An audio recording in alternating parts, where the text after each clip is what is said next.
Ready to go? All right, good afternoon, everybody, and welcome. This is the 7th session of our Spring Education Policy Colloquium series, sponsored by the Program on Education Policy and Governance. My name is Jim Pizer, and I'm pleased to be your host here in collaboration with PEPG's leadership, Marty West, who is here, as well as Paul Peterson. And as most of you know, we meet here every Thursday at noon. And we'll be meeting through most of April, or at least through April 17th, here at the Kennedy School. However, we are not meeting next week. So there's a PEPG conference coming up. It's next week, right? Is the 8th and 9th of May? But there's okay. We're not meeting next week for whatever reason. Thought there was an excuse, but apparently there isn't. But we will be back on April 17th, this Thursday, April 17th, here at noon. With Chris Campos, a labor economist from the University of Chicago, who will be talking about the impact of public school choice on student outcomes in Los Angeles. Today's topic is sort of related to the topic of choice, but choices within high schools, specifically early college and early career programs here in Massachusetts. Back in 2017, the state launched parallel initiatives to expand opportunities for students to prepare for and pursue college-level courses and credit-bearing work while they're in high school, and to create new career-oriented sector-based pathways, in addition to the existing or the pre-existing occupational career programs that were available through vocational schools. There are now almost 60 high schools with designated early college programs here in Massachusetts, with over 100 so-called innovation career pathways, 100 high schools with innovation career pathways. Each program is currently serving about 8,000 students, or 16,000 in total across the state, which is to say that these programs are getting pretty meaningful in terms of their scale and size, which of course begs the question, how are they doing? And how are the students doing in particular? And that's where today's speaker comes in. Pierre Lucien, here to my right, has just received his doctorate from Oxford University. So first, congratulations. Thank you. Yes. And almost as important, he was a research analyst here at Harvard and also served as policy analyst and continues to work with the Massachusetts Department of Elementary and Secondary Education. After Pierre's presentation, we'll have plenty of time for questions and answers and discussion and dialogue. And we'll give priority to folks in the room, but we're also, we've got folks streaming in on Zoom. And so we'll try to integrate them into the conversation. So if you're watching online, please enter any questions or comments you might have in the chat, and we'll try to get to them before the time is up. But we will try to sort of prioritize the folks here in the room. And as is indicated by the fact that we are online, this is being recorded. It'll be posted on the PEPG website, so folks who aren't able to be here can see it later. And it also means that everything that you say and do here today is on the record. And with that, it's my privilege to turn it over to Dr. Pierre Lucien.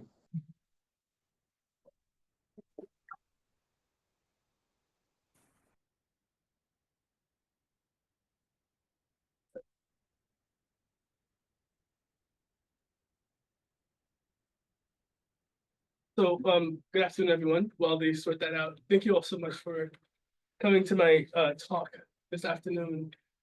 As Jim said, I'm a recent completer of my PhD at Oxford. Unlike at Harvard, the viva voce, or the defense, is actually a behind closed doors private affair. So I'm going to consider this my ceremonial dissertation defense. With food and quite a few familiar faces. I'm seeing faces from various chapters of my life, from classmates to colleagues to peers, and hopefully future colleagues as well. So I want to clarify something too. So I also serve as an analyst at DESE, but that is not the capacity in which I'm presenting today. So I'm presenting today as a PhD completer. And we're here today to talk about the comparative effects of early college innovative career pathways in high school, on nutritional attainment in high schools. So I did an integrated thesis for my dissertation. So there are three papers. This is the third of the 3 papers, which is also available on SSRN. So if this discussion intrigues you and you want to read more, feel free to read the paper on SSRN. So before actually getting to the 2 interventions, I want to provide some context. All right. So whether you're looking at primary, secondary, or tertiary education outcomes, the Commonwealth of Massachusetts leads the nation, so it outperforms the remaining 49 states in the Union. However, when segregated by race and economic status, it's a different story. So for example, the Commonwealth is the national leader in educational attainment in terms of the share of the population over 25 who have a post-secondary credential, more specifically an associate's or bachelor's degree. However, 31% of Black students and 36% of Latinx students meet college readiness benchmarks in reading and math compared to 65% of white students. The Latinx and white gap in college enrollment at negative 21 percentage points is nearly twice the national average, or at least it was back in 2016 when that report was written, right? So these figures, right, are unsatisfactory for these students in their families, right? But they also have negative implications for the communities in which they reside. So, you know, in the recent months, the term equity has gotten politically charged. I'm not an aspiring politician, I'm an aspiring academic. But so much of the arguments I hear for equity are premised in social justice. I would argue there are equally compelling arguments to be made economically, right? So a couple of things. In Massachusetts, the most rapidly growing segment of our population are Latinx people. We also are one of the leading states in the country in terms of the share of jobs that require a post-secondary credential. So what this amounts to is a gap in the degrees that are awarded and the degrees that are needed to fill our jobs. So in fall 2018, the Commonwealth launched 2 interventions to kind of address these gaps, and they are early college and innovation career pathways. So early college is a partnership between a high school and a post-secondary institution that enables students to enroll in college courses and earn college credits to build momentum toward a degree. And it's at no cost to students. Innovation career pathways is a partnership between a high school and local employer to expose and train students for in-demand careers via internships or capstone projects. So anybody who's familiar with the career and college readiness literature, these 2 dimensions may seem familiar. That is because early college is I guess a local rendition of dual enrollment, and innovation career pathways is CTE. Now, what distinguishes these 2 dimensions from dual enrollment and CTE?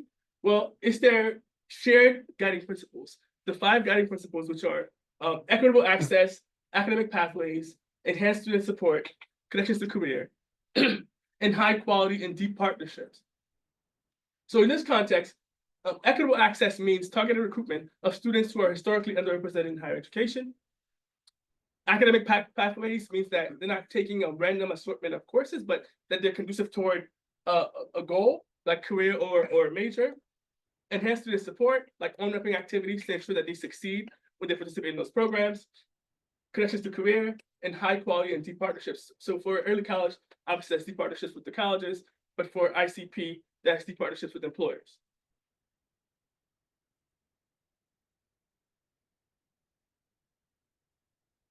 So the research question essentially is, what are the comparative effects of participation in early college or innovation career pathways on college readiness, college access, and college success?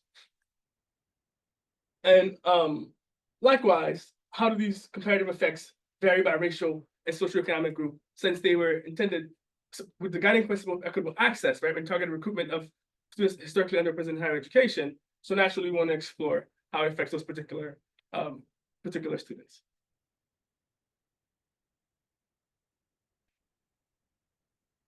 So one might ask, well, why compare 2 interventions with different aims, right? So an emergent share of the literature does not disentangle the 2. You probably have heard the term college and career readiness, right? So, and the arguments are that the tasks of preparing students for college and for a career are analogous, right? Or that practically all students whether they go to college or not, aspire to join the workforce. And in fact, some of the research shows that, so for example, panels of employers from different industries and faculty from various disciplines examined work tasks and college assignments and saw convergence in the skills that are needed. Furthermore, the majority of states have a joint definition of college and career readiness.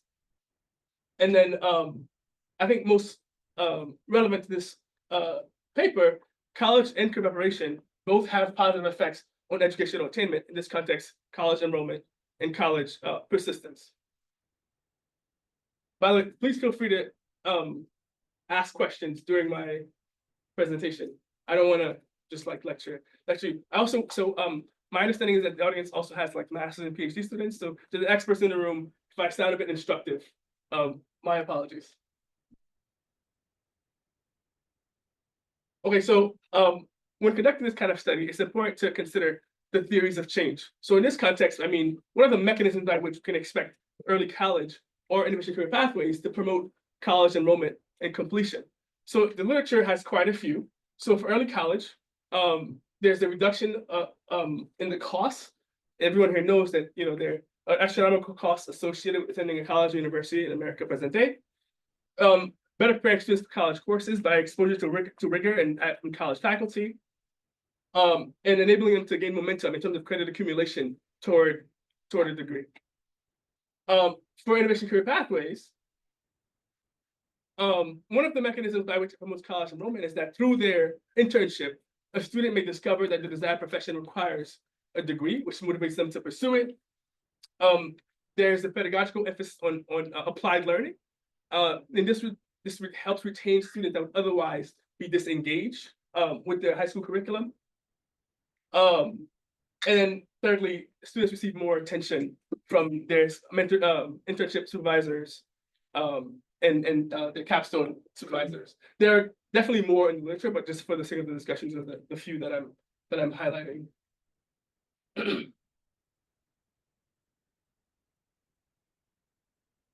And this is a research paper after all, so there's a theoretical framework. And for this paper, and actually all my papers, I'm using human capital theory as defined by Schultz and Becker. So, human capital is essentially any deliberate pursuit of like knowledge or skill that may yield an economic return. And Becker defines it as the embedding of resources and activities that render individuals more proficient in economically valuable knowledge or skills. So I guess in a way you can view this research as an analysis of returns on investment, right? So education is optimal human capital investment to study because it may be quantitatively measured in cost in N years. And then I guess more directly, right? So the World Bank estimates that with each additional year of schooling, individuals can expect additional 5 to 8% increase in earnings per year. So the outcomes of college enrollment and college persistence can be translated to direct returns in terms of on that investment.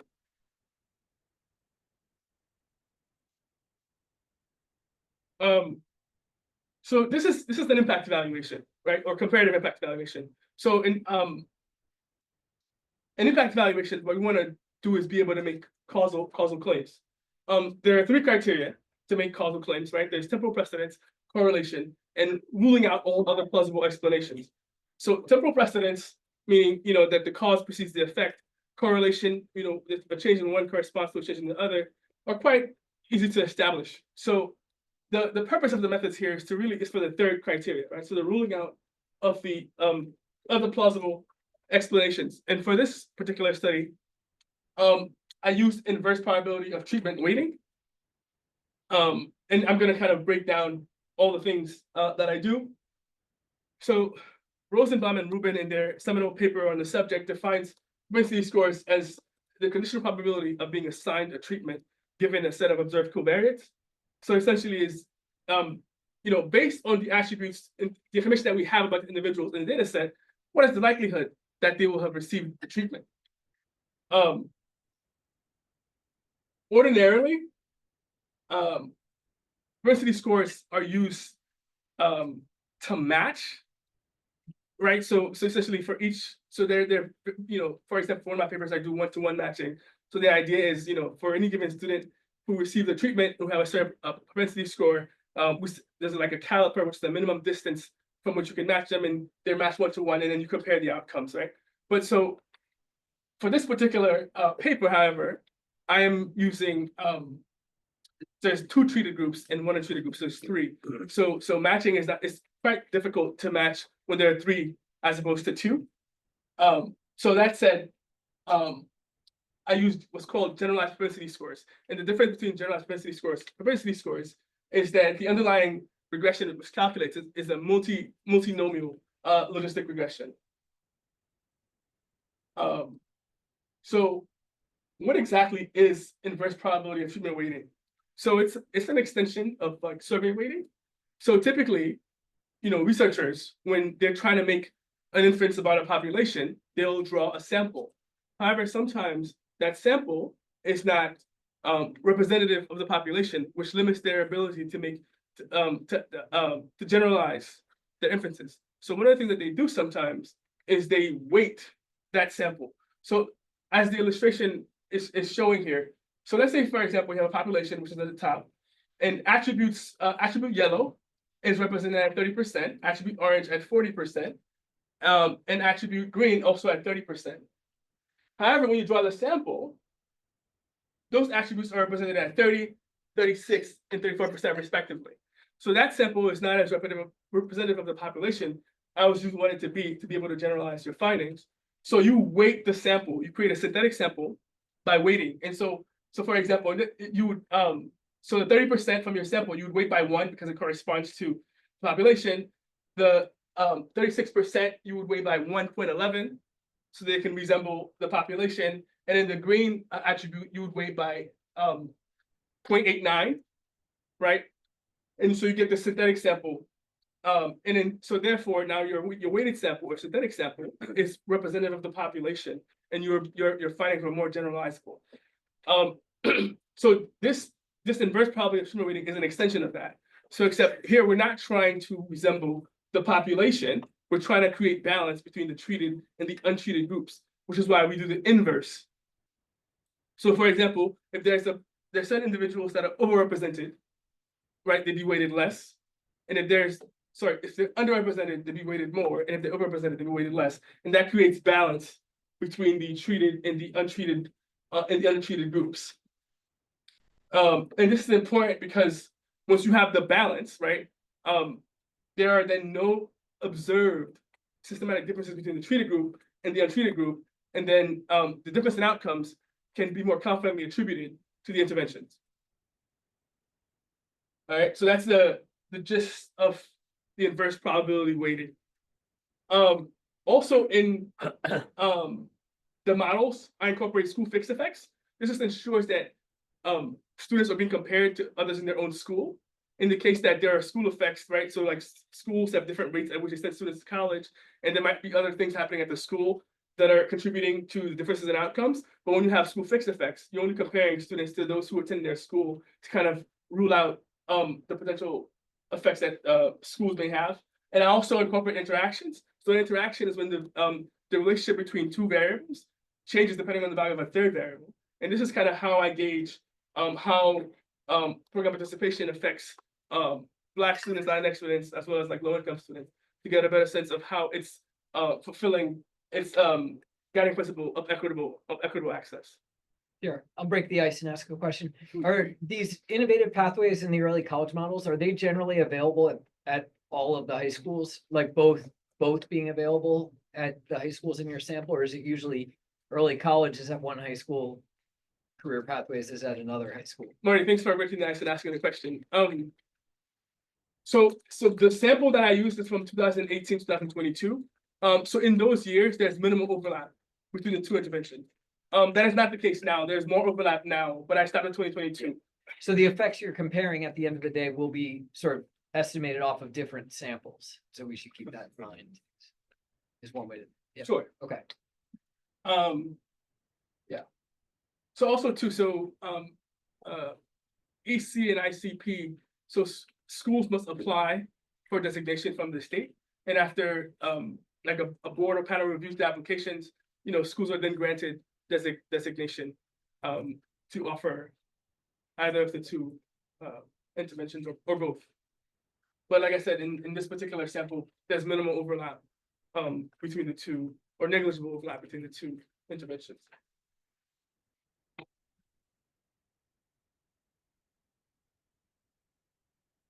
So I had mentioned that one of the things that weighting or matching would do is that it would create balance between the treated and the untreated groups, right? To kind of demonstrate that there are no observed differences between the two groups, therefore difference in outcomes can be more confidently attributed to the interventions. So this is a weighted sample. So the way that we do this here is through standardized mean differences and variance ratios. If the data were perfectly balanced, all the weighted standardized differences would be 0, and all of the weighted variance ratios would be 1. This is not a perfect world, but as you can see, when you compare the raw to the weighted, and this here is comparing early college participants to the untreated. So when you look at the raw versus the weighted, you will see that all of the weighted standardized mean differences are much closer to 0 than the raw, and the weighted variance ratio is also much closer to 1 than the raw. But that's obviously not, these are not, that's not sufficient. So they're actually official thresholds after which it's considered appropriate or inappropriate, right? So an absolute standardized difference of less than 0.1 is an indication that covariates are balanced, and variance ratios between 0.5 and 2 are appropriate for regression adjustment. So, so for one, in this instance, 100% of the time, the weighted standardized differences are closer to 0 than the raw, and 100% of the times the weighted variance ratios are closer to 1 than the raw, but also they fall within the acceptable thresholds of what's appropriate. Can you share more about how people enter the treated group? Are the students applying for these programs? Is it typically like highest achieving students that are being selected to participate? It's more about how people are getting in to be treated. Yeah, so great question. So that is actually one of the features about early college and individual pathways, and why it has a guiding principle of equitable access, is that the only requirement for participation is interest. Now, granted,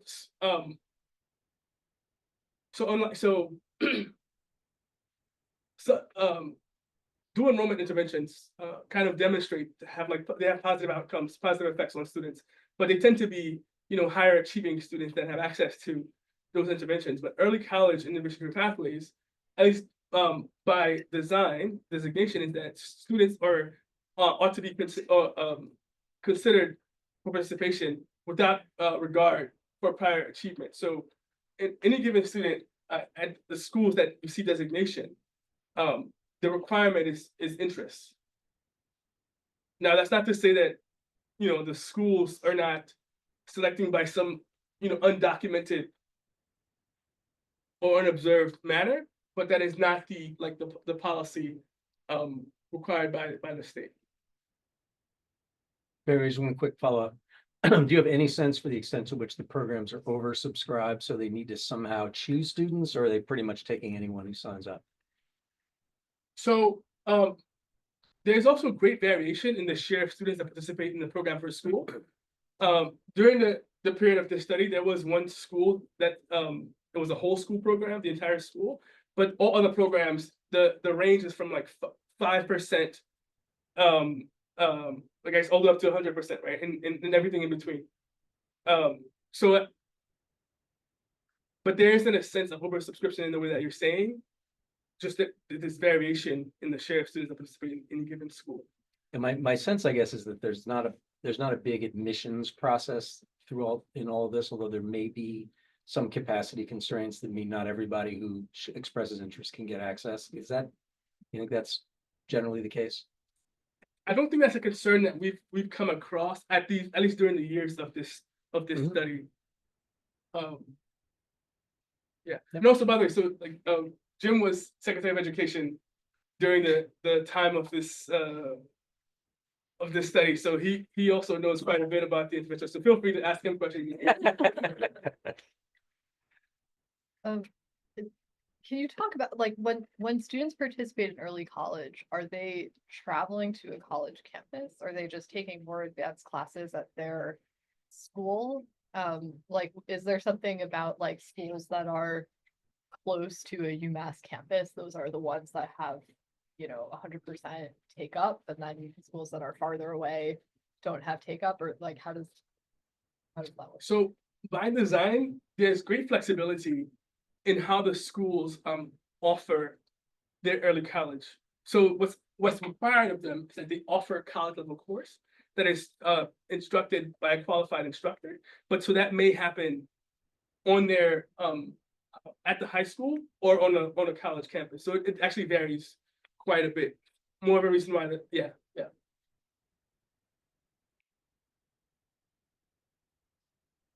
So this next one is the standardized and persistent variance research for English career pathways. The same things from the previous slide also apply. So in this, they're both being compared to the untreated groups in these tables.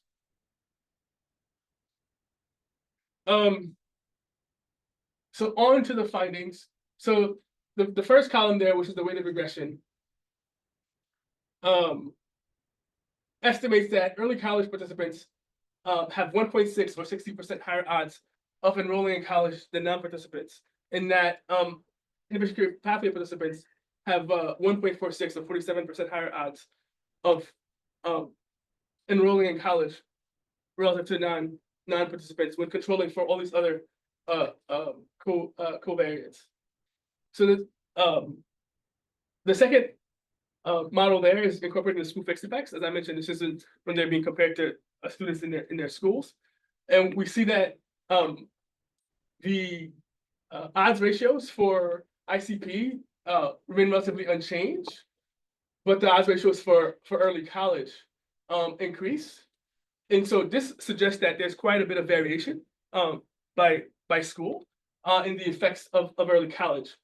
So these are odds ratios, which are not entirely intuitive. So when I do the LPM version of that, so the early college effect size is 14 percentage points, and the ICP effect size is 7 percentage points. On what baseline? Compared to non-participants. But at what rate are non-participants enrolling in college? I don't have that information. I mean, the effect size of 14 and 7. I can get that for you. So I built on the model, and the third one there is with income interaction. So there were no significant interactions with race. So the third one there is with the income interaction, and what this does is essentially it aggregates the effect of early college for non-low income and low income students. So this suggests that while early college has a positive effect on college enrollment on average, the effects are more pronounced for low income students. At 1.39 is the odds ratios there. And yet again, we see that the odds ratios for ICP remain relatively unchanged, which is of course because they don't have a significant interaction.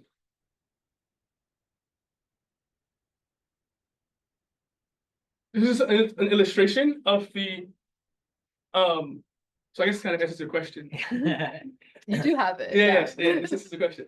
So this is an illustration of the income interaction. So I do want to, so easy participation is binary and not continuous. So I recognize that technically speaking, a line graph is not the appropriate way to go about this, but for illustrative purposes.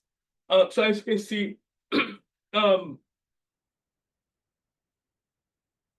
so non-low income students enroll in college at higher rates than low income students. However, for the early college ones, you see that the increase is steeper, right? So again, the interaction is the effects are greater for the low income students than the non-low income students, although the effects are positive for both groups. Is this 4-year college only? Sorry. No, this is 4-year and 2-year Okay. college. And this is immediate college enrollment, so within 6 months after graduating high school. The next outcome is looking at college persistence. So in this context, this is defined that the rate at which students who enrolled the first year enroll the following fall. And the effect sizes essentially don't change, right? the same relationship, same pattern. At least sorry. Okay, they do change a little bit, but similar patterns in magnitude in terms of similar direction and magnitude in terms of effect sizes. With the early college effects getting substantially higher with the school fixed effects, suggesting that there's great variation by school. And again, we're seeing the significant interaction with income, which is again illustrated on this graph.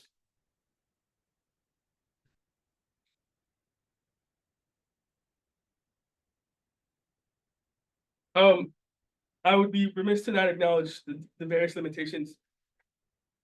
So for one, the 4 performance levels of one test do not directly respond to the 4 performance level of the other tests.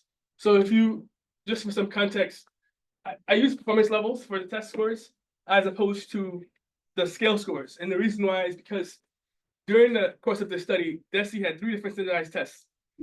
There was Legacy MCAS, PARC, and NextGen MCAS. But they do have like performance levels that I numerize 1 through 4 and use as like factor variables to control for prior achievement. So the reason why this is not a concern is because I also have core fixed effects. So there are years, the years are included as fixed effects. So essentially they're not being compared across tests. So during the years that the different tests were administered. So another concern is, again, regarding test scores is that the test performance levels are not as granular as the scale score, and they would capture like more variation that makes between treated and untreated. So I did do a robustness check. I used the latest, so including only students that had the NextGen MCAS, and the effect sizes remain relatively unchanged. The third and probably most salient limitation of this study is that while it balances the treated and untreated cross-observed covariates, there's no indication of how it does on unmeasured characteristics. This is actually a limitation for all I guess like non-quasi-experimental or non-experimental impact valuations. So for example, factors like student motivation or like parental involvement are not directly incorporated in these models, and that's the glaring limitation. The hope is though, so we do have like baseline achievement, baseline suspension, and attendance, and you would hope that perhaps some of these are also captured in those other measures. And then specific to this particular method is so treated subjects with low propensity scores can result in very large weights, and control subjects with high propensity scores can result in very low weights. It's called extreme weights. So I also do a robustness check where I do like trimmed weights, which is a common practice, and the results also remain relatively unchanged with the trim weights. And in this particular instance, you trim at the 99th and the first percentile to essentially get rid of the extreme weights.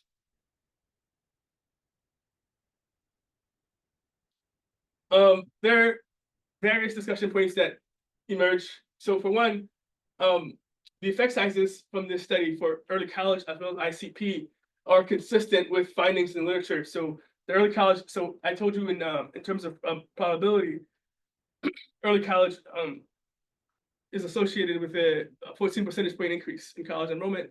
And Edmonds found 15, Sung and Sizer found 9. So it's relatively consistent in direction and magnitude there. Innovation career pathways, I said 7 percentage point increase in college enrollment. Broderson, I think was like 7.8. And Doherty had a similar size as well. One of the things that for me motivated this particular study too is that, as I mentioned in the beginning, there's an emergence of the literature that does not disentangle or separate college and career readiness, and it's being defined uniformly or together, collectively rather. However, this study finds differences in outcomes, so that's something to consider there. I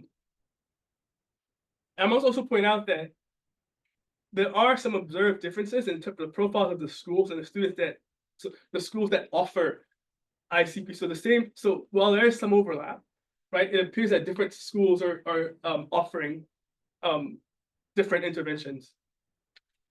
And then lastly, so which is actually kind of as a segue into the areas for further study, right? It is unknown at this time what costs are associated with offering either early college or innovation career pathways at the state level, right? So in the world of infinite resources, you know, if college enrollment and persistence were the sole aims, right? You know, findings from the study would suggest that, you know, high schools should offer early college. But in a world of scarce resources, for example, and again, it's not known what the costs are, but in a world where ICP is cheaper to offer, and again, with the same aim of promoting college enrollment, there's a world in which it may be more practical to offer ICP. This is with the caveat that presently, or at least during the time of the study, they are being offered at mostly different schools. So this is a research paper, of course. So naturally, they're suggesting for future research. The first of which is to confirm the mechanisms by which the two interventions are promoting college readiness, access, and success. So I was not remiss in not doing that. It's just so data collection has improved since this study. So one of the things to explore is what is the actual relationship with credits earned, right, in college enrollment. So for example, you know, does it matter if they earn 6, 9, or 12, right? How does that change the likelihood of enrolling in college? Same with, I guess, the internship hours, right? Like stuff like that. So for this study, we looked at, you know, college enrollment and persistence, but what is the actual effect on college performance? So like, you know, GPAs and grades, but also ultimately college completion, right? Because I mean, college enrollment doesn't mean nearly as much if people are not actually completing. Thirdly, you know, what variation outcomes exist between early college concentrations and ICP career sectors?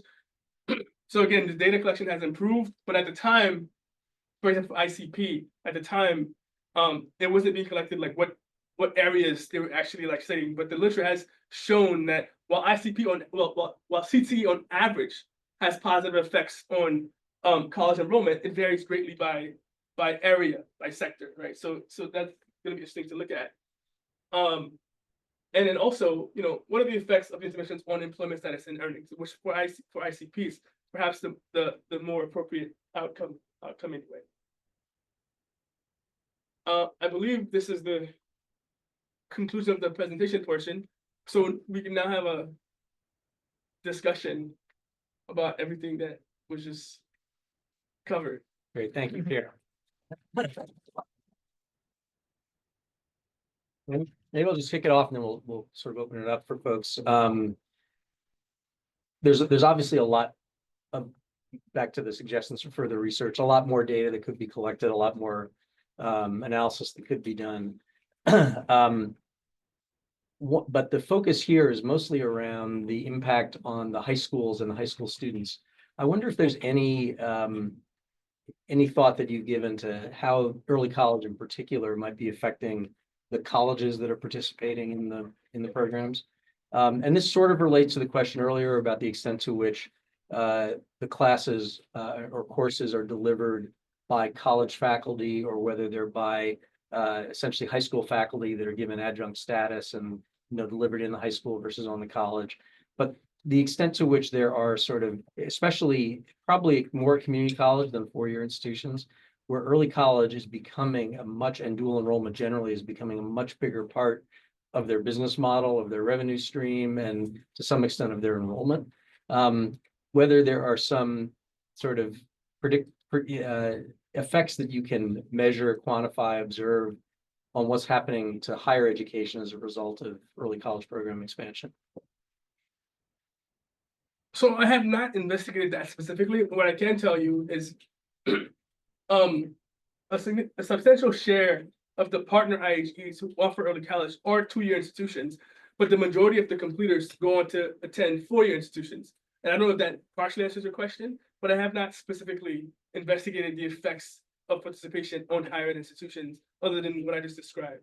Well, that could, by the way, that could cover both sides or respond to both sides of this coin, I guess. The extent to which early college participation leads to more four-year college enrollment than would otherwise be the case, which is a kind of a significant finding as well. So no, but my answer there is very descriptive, right? So it's not, there was no causal investigation on that particular Yeah. one, just descriptively speaking. No, I got it. Yeah, then so, the majority of early college graduates go on to attend four-year institutions.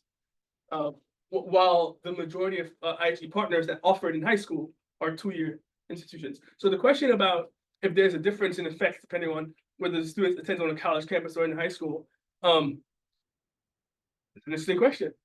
To add to the list for further research suggestions. By the way, just on from a data perspective, do we know that?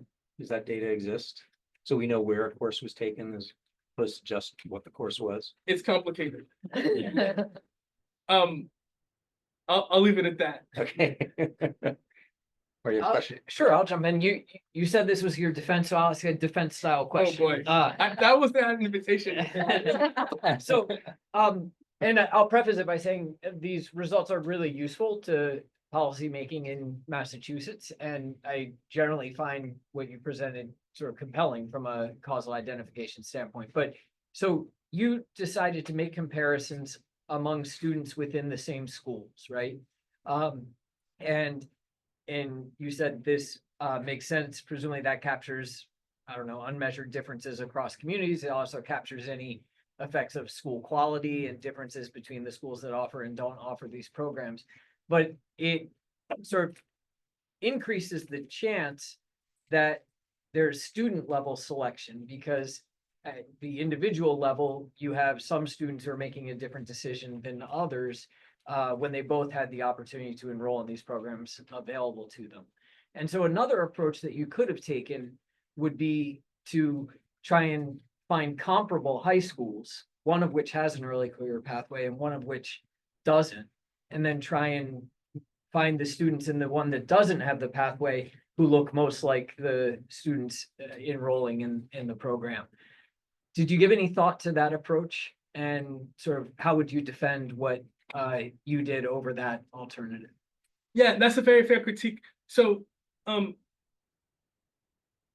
the situation is such that the schools that were designated in the early years have a unique composition. So for example, two of the schools are Lawrence and Chelsea. There are no schools in the state that compare in terms of demographics. So a lot of the schools that are designated don't have a comparable school, at least during the years of the study. Now, the designation has since expanded, and there are a lot more schools now, but for the years of the study, for many of the schools, there simply aren't comparable schools in terms of the share of students that are low income, share of students that are racial minority. It's a good answer. All right. Other questions people have? So, I have a question about ICP was innovative career Pathways. If those are partnerships between like employers and high schools, where it's trying to prepare students for working in that industry, is that right? Yeah, Are students who participate in that potentially like getting everything they need in that program while in high school to just go straight into the workforce and not pursue further education after high school? for some, it depends on, I guess it would depend on the sector. So for some of them, yes, they're completing high school with some certification of some sort that will enable them to enter the workforce. Gotcha. But they're just may just follow up. They're different than vocational programs in that they're not occupational in their focus. They're more exposure to an industry sector like healthcare, for example. So you may get some technical training, but it's really more exposure, some work-based learning experiences, some technical coursework, but not necessarily job training per se.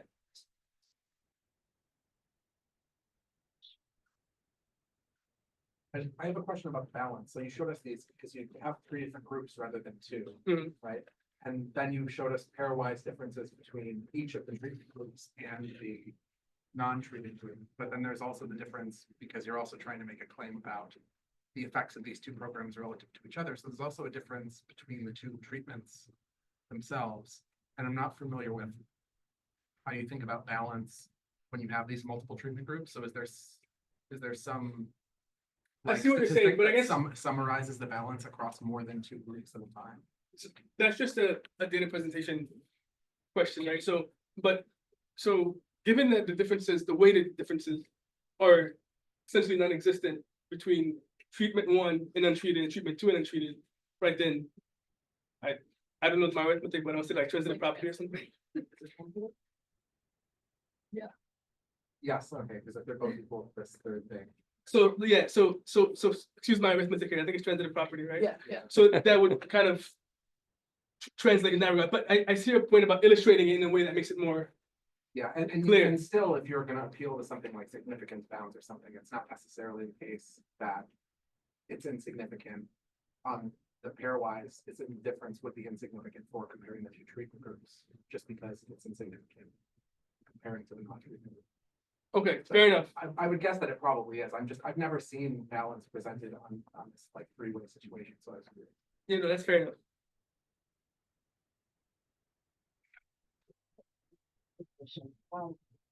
Did you compare students that were both ICP and early college, or was it? So Was not. during the year of the study, students could not participate in both. You could either be in one intervention or the next.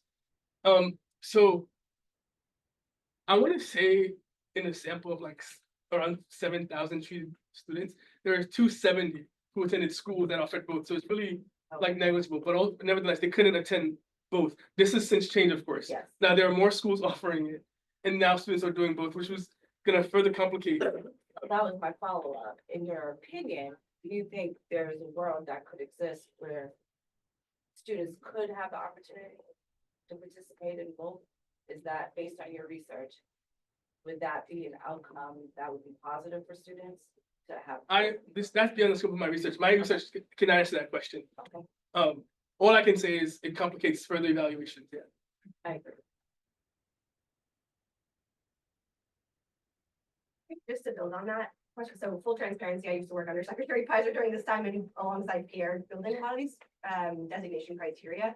So what makes it complicated is that there simply wasn't enough time for a student in the way that they were originally built to do the scope and sequence that was required for both of those students at the same time. For example, for innovation career pathways, a student would have to do a 100-hour internship or a capstone project along with different technical coursework. For early college or doing other credits. So the way that the frameworks were built, it would be very difficult for a student to do both and for a high school to have enough capacity, frankly, to do both. But like Pierre said, it's changing now. And actually we're hearing a lot of interest from the field where students who are in early college programs would like more of a career exposure bent to the classes they're taking.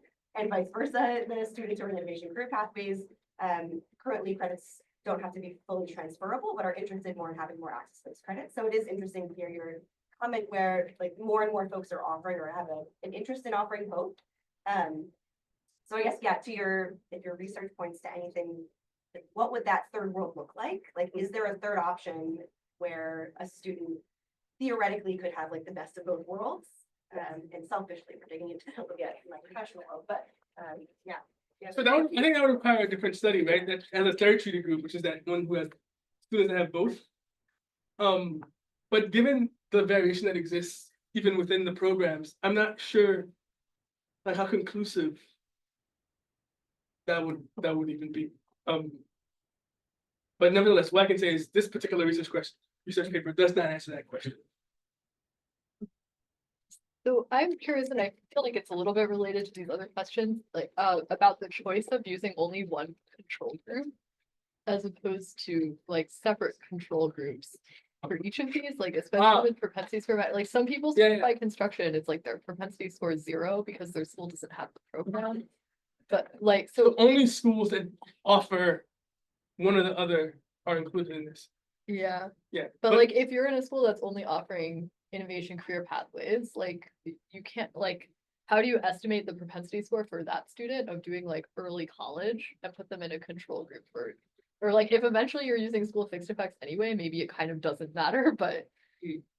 Right. So, but also, some additional context. This is the third paper in a 3 series. Yeah. So the first one is actually just an impact evaluation of early college. Okay. And the second is an impact evaluation of ICP.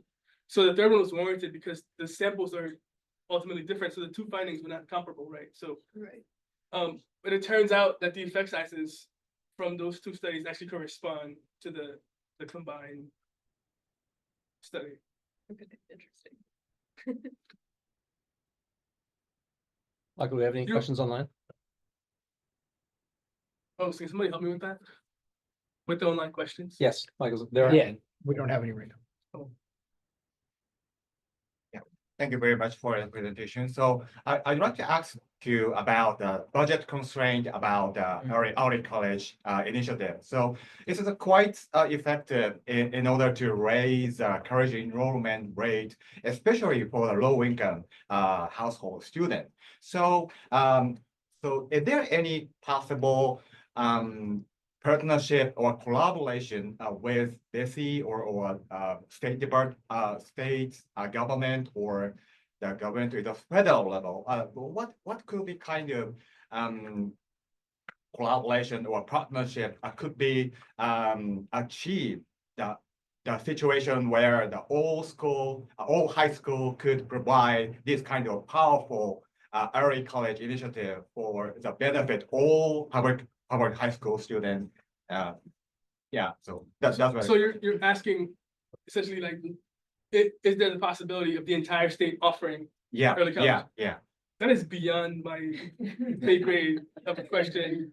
I will say Marty is the board member at DESE, organizationally. Well, so actually, given that, I'm embarrassed to ask, I think, a related question, which is, but maybe Jim can answer, which is, how do the finances work? And, since community colleges are heavily subsidized, like, are we effectively paying twice when a student is simultaneously enrolled? And I guess, and given how the finances work, what are the incentives to expand?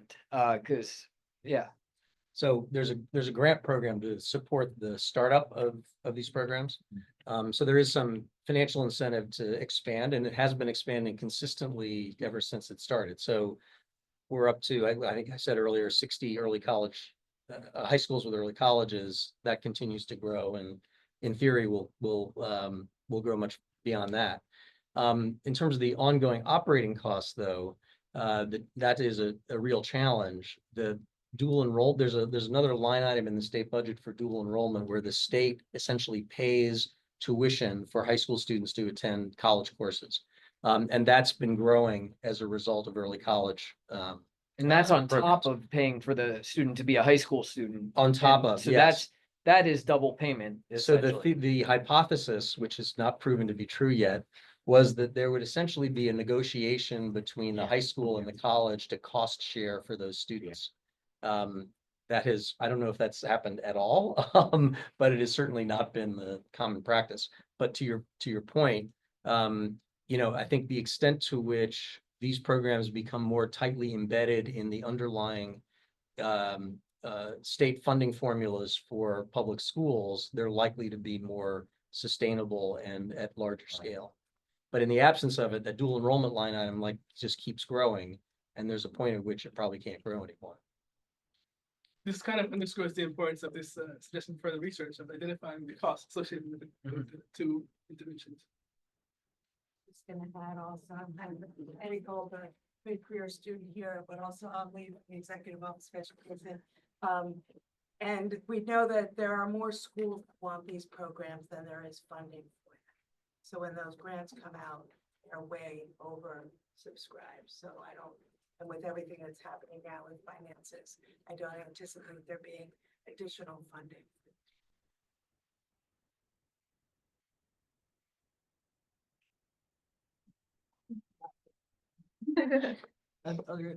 Nobody else has one. So especially maybe on this cost point, like one thing I was wondering about looking at your tables was if you did something similar for taking AP classes, like if you did propensities for matching for taking AP classes, how would the effects of taking an AP class compared to taking an early college class, which seems like it's a very in theory, at least, it's like a very similar. I don't. Yeah. But it's interesting. Yeah, Okay. I agree. It's interesting. So you don't have you don't have the course system data, or you just don't have the agreement to use the. That was not system part of the data. agreement. DESE's very particular. Data governance is very strict to DESE. Yeah, I was I not. know. My request did not include AP. Okay. but it is an interesting question. Yeah, I mean, I think I'm curious about like, I mean, just from your knowledge of the early college program, like to what extent we might think of these programs as substitutes versus complements, or like, are they reaching a different population because the schools that are offering early? I think that's college right. So don't they're have reaching a AP different classes? population, right? So the idea behind early college was to extend opportunities that otherwise wouldn't be afforded to students in certain communities, the opportunity to take college level courses, given the benefits that literature has shown that they have on the outcomes. But I would say in Massachusetts, AP is pretty widely available, not necessarily universally and not necessarily in all subject areas. But unlike other places where they're, AP deserts, if you will, that probably doesn't exist a whole lot here. So my guess is that most of the early college high schools also offer AP courses and students may be doing both. Which gets to this other complicating question. As we've been talking about it, the variation and the sort of mixing and matching of what these programs look like at some point, may make it difficult to do these kinds of analyses because an early college program here is not the same as an early college program there, and talking about them in the same breath may be misleading. Now, just as a policy matter, that gives me some concern that we've sort of launched something that may be spinning out of control, if that's the right word, which might be a good thing, right? Because there's innovation and customizations happening, but might mean that what we thought we were creating in terms of early college, 5 or 6 years ago, is not necessarily what it looks like now or 5 years from now. That's very fair, and I think I speak about that more in the paper. But I'm not sure if I acknowledge that here, but one of the limitations I did not, is the variation that exists in school. And again, that was by design at the onset to just give schools flexibility to launch. But I think it does complicate interpretation of findings when there is such variation in the way these programs are implemented. I mean, I know there has been some conversation around saying, well, all students in an early college program need to, take the math 101 and English 101 courses or something to get the requirements out of the way, as opposed to being something that may be really more entirely electives that they're taking that are just not available in high school and are not necessarily transferable depending on what their major is or may not contribute to their major. Anyway, so putting more boundaries around it is certainly a conversation. I don't know what the right thing to do is, but I do think it'll be interesting as you monitor this over time to understand the variation across programs and the extent to which that translates into differing student outcomes. I just want to add, going back to the AP, a lot of programs will use their AP data and we say the students that are not successful in those classes will then go into early college because there's more support for students. So they could do both, but a lot of times they'll say, okay, this group may not be as successful, could use more support. For the students that would use early college. For some context, Danielle is the director of programming. Is that correct? Sorry. The early college program. Yeah. So in terms of implementation questions, she is perhaps the most qualified to opine. Even like really broad strokes here, do you have a sense of like what the common courses that people are taking in early college are? Yeah, so I mean, there are some guidelines. I mean, are you willing to speak on? Yeah, we typically recommend gen ed courses mostly, but the math courses are the gateway courses in a sense where it really does help you get further into your college career, but just gen ed's transferable courses, that's what we have. So as a gateway course then, if you compared it to say like AP Calc, would you say that it's probably a less difficult course and less advanced course? Yes, absolutely. College algebra, like those. Thank you. I would not have been able to answer that question. Yeah, I'm just interested, you said that because the school has to opt into a designation for either early college or ICP. You mentioned that there were some characteristics of schools that were opting in. Can you maybe speak to that more? Like, did you find some similarity across schools that were opting into this program? Do they have like certain number of the guiding principles already built, or did they already have some funding? Like, was there anything that connected the schools that were opting into these programs? Yeah, did you want to speak on designation or? Well, that's a lot to unpack, but yeah, so there's a whole designation process and application process that schools have to go through as a partnership, that higher ed and the high school. And it's pretty rigorous, so there's a two-part process to it. And that comes along with funding, that's how it's incentivized as well. So yes, they do opt in, but then we can also deny their application if it's not presented as a quality program. And then they can apply again, with our feedback. So it's pretty intense, it's like a year-long application process. That answers the question. But so in the early years, again, things are changing quite rapidly with early college. But in the early years, the schools that were designated tended to be majority racial minority. And majority low income. Yeah, and I think that's one of the policy questions we're working on now. Is should early college be for every student or every school? We're running out of schools, right? Yes. That meet those Right. criteria. But no one's prohibited from applying No, for and getting it, absolutely and not. it's really more, not necessarily the community wealth or income or what have you, but the extent to which the program is reaching out to in a proactive way, the students who are struggling or who are underrepresented in higher education, and so, yeah.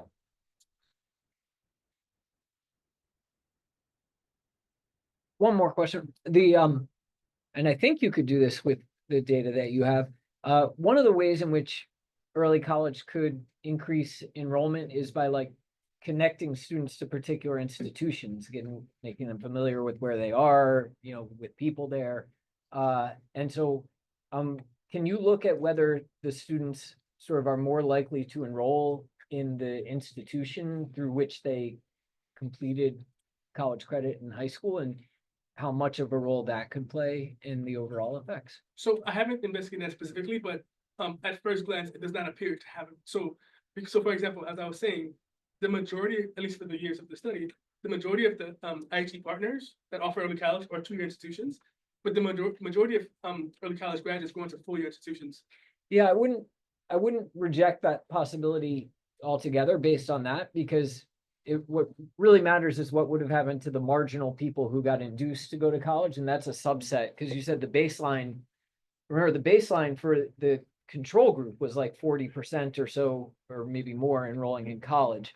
And so it's really the 40 to 55% that group that got induced, and that could be majority community college. So I think it'd be worth looking at, because if that's a big part of what's going on, it wouldn't make the effects any less meaningful, but it might sort of suggest part of what's valuable about the program. So I'm curious to what the average number of credits students are taking in the early college program. Are a lot of them taking so many credits they're coming away with an associate's degree by graduation? Or are you seeing it's more like they take one math credit or one math course? As I was saying, one of the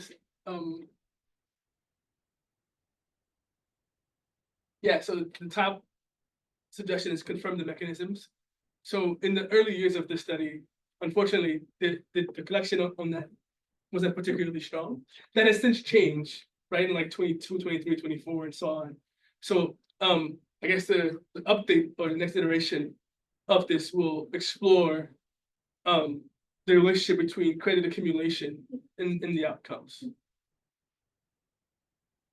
I think, correct me if I'm wrong, there are people more expert in the room than I am, but I believe the designation criteria requires an applicant to have at least 12 fully transferable credits available to a student. And that's like the baseline expectation. Is that correct? Is that correct? It is a minimum of 12 credits, yes. That's what they have to provide in their scope and sequence. But it's also a capacity issue with the IHE, so there's a lot of times they say they're offering 12, but it may not get to 12 credits. But yes, that is the criteria.